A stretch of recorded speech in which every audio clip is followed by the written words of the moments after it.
అని చెప్పి ఎందుకు ఆ సంస్థ అంత పెద్ద సంస్థ వెనక్కి తగ్గింది? ఎవరి వల్ల తగ్గింది వెనక్కి?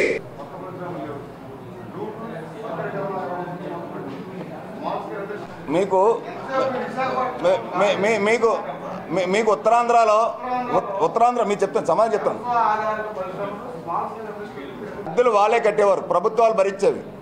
తర్వాత 6 నెలలు సగం అద్దె భరించేవి. ఎందుకంటే అవి కొంత కోపయ్యి వాళ్ళు కొంత ఉపశమనం కలిగినంత వరకు కూడా నిలదొక్కున్నంత వరకు కూడా ఆ పరిశ్రమని చెయ్యొద్దు ఇవ్వాలని చెప్పి. అసలు ఈ ప్రభుత్వం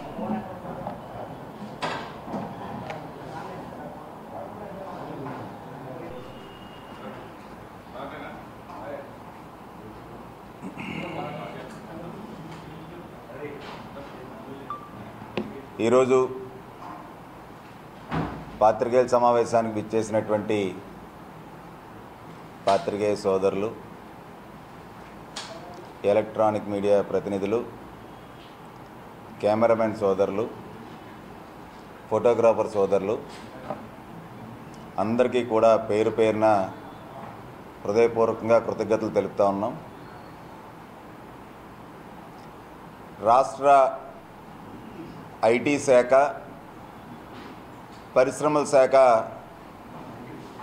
మంత్రి గారు నిన్న ఎప్పుడూ ఆనవాయితీగా సర్క్యూట్ హౌస్లో పరిశ్రమల గురించి, ఐటీ రంగం గురించి, రైల్వే జోన్ గురించి, పవన్ కళ్యాణ్ గారి గురించి చాలా అద్భుతమైనటువంటి ఒక సమాచారాన్ని రాష్ట్ర ప్రజలకు అందించారు. జనసేన పార్టీ ఏదైతే నిన్న ఐటీ మంత్రి గుడివాడ అమర్ గారు మాట్లాడినటువంటి, ఆయన చెప్పినటువంటి ఉపోద్ఘాతం ఏదైతే ఉందో, ఐటీ పరిశ్రమలు అలాగే భారీ పరిశ్రమలు కానీ, చిన్న తరహా పరిశ్రమలు కానీ ఇవాళ రాష్ట్రంలో గత ప్రభుత్వాలతో పోలిస్తే మేము అగ్రగామిగా ఇవాళ అద్భుతంగా మేము తీసుకొచ్చామని చెప్పి ఏవైతే కళ్ళబొల్లి కబుర్లను చెప్పారో,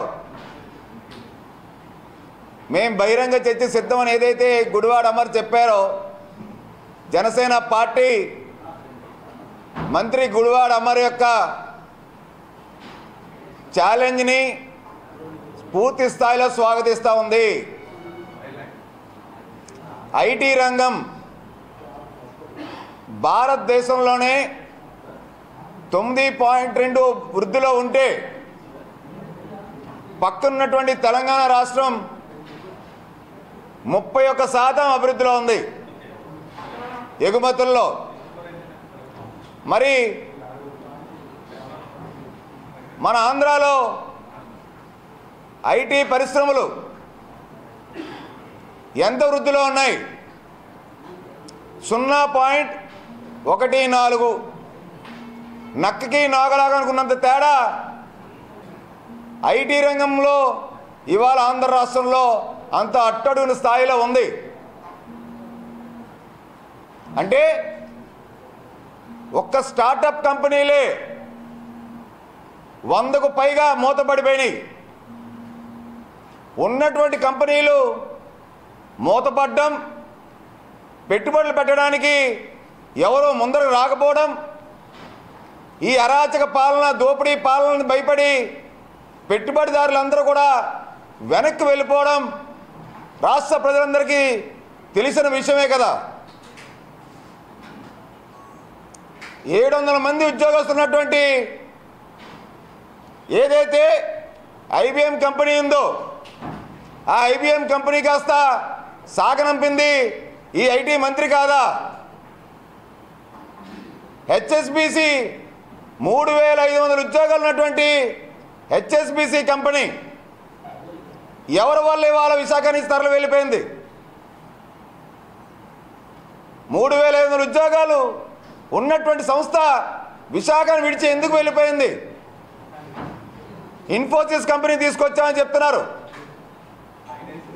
ఇన్ఫోసిస్ కంపెనీ వాళ్ళు విస్తరణలో భాగంగా వచ్చింది, కానీ వీళ్ళ యొక్క కొత్తగా తీసుకొచ్చి స్థాపించిన కంపెనీ అని అడుగుతుంది జనసేన పార్టీ. మీరు వచ్చిన తర్వాత గత ప్రభుత్వంలో చంద్రబాబు నాయుడు గారు డిసిగ్నేటెడ్ టెక్నాలజీ పార్క్ పాలసీ ఏదైతే ఉందో ఆ పాలసీని వైసీపీ ప్రభుత్వం రద్దు చేసిన మాట వాస్తవం కాదా?